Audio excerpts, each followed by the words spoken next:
We've discussed time and time again on the roofing channel that roofers can be just the worst. Sometimes it can even go a step further, and educated homeowners can be pushed into making bad purchasing decisions or even scammed by scare tactics. Today, we're going to be discussing those scare tactics and the fringe situations in which the roofer might be serious and not trying to scare you. I'm Brandon Hafeli with Bill Reagan Roofing, and thank you for watching the roofing channel. Let's get into it.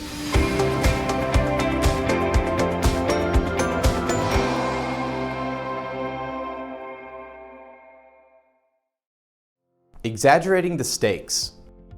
This tactic usually involves a combination of two things. One, the roofer says that you need to get a problem fixed fast, and two, they usually state that something drastic is going to happen if you don't fix that problem, usually beyond just a simple leak. In both instances, this contractor is trying to push you to make a bad decision, going with them to fix your roof without consulting other roofing companies first. Now, there are a couple of instances in which a roofer pushing you to get work done quickly might be justified. One of those instances could be the time limit to make a claim on a storm-damaged roof to get it replaced by your insurance company. However, if it's just a couple of days after a storm, there's no way you're about to run out of time to make a claim on that roof. Most insurance claims give you about a year to make a claim on a roof, sometimes even up to 2 years, sometimes a little bit shorter, but a couple of days, you're fine. The other instance in which you might want to get a problem fixed quickly is a severe roof problem, usually a roof caving in. However, a roof caving in is something very obvious. It looks dramatic, like the picture shown here. Chances are, you're going to notice that a roof is caving in before a roofer is able to diagnose it for you. If somebody says your roof is caving in, chances are they're lying unless you see some dramatic evidence. If a contractor is rushing you for those two reasons or for other reasons, if you can, get a reputable local roofing contractor to inspect your roof first. They're going to be able to set the record straight and clarify whether this roofer actually has your best interest in mind or whether they're trying to scam you. Creating false damages. We're going from a pretty lousy thing to do to something that's just downright immoral.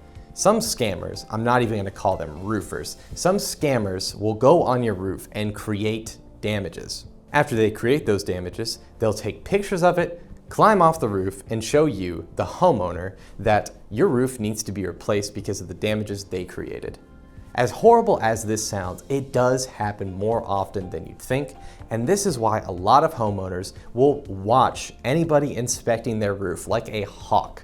Now, sometimes this can be accidental. It usually involves another roofer or worker of some kind being on your roof and dropping something heavy like a hammer. This creates something that looks like an asphalt bruise. And then another roofer later down the line can come and take a photo of that, mistaking it for a bruise and showing it to you. In either instance, whether somebody does it intentionally or accidentally, chances are your roof is going to be okay.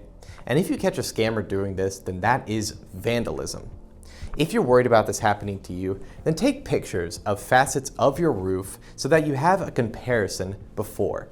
If you show proof that the damage was not there before the roofer got on the roof, then you have that proof.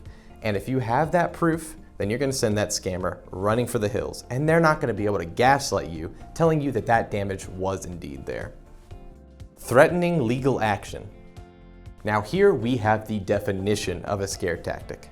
The word lawsuit is bound to pinch a nerve of even the most hardened individual, unless, of course, that individual knows their stuff. Now, this is exactly what it sounds like. Usually the scammer will set themselves up in a position to where the homeowner could realistically think that they need to pay them, such as the homeowner signing a contract or the scammer doing half the work or just a small portion of the stated work.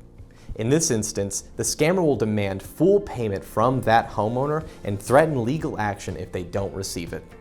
Now, they're hoping that, of course, the homeowner will pay them the full amount, and after that homeowner does so, the scammer will either finish the job half-heartedly in a way that saves them a lot of money, or worse, they'll turn coat and leave.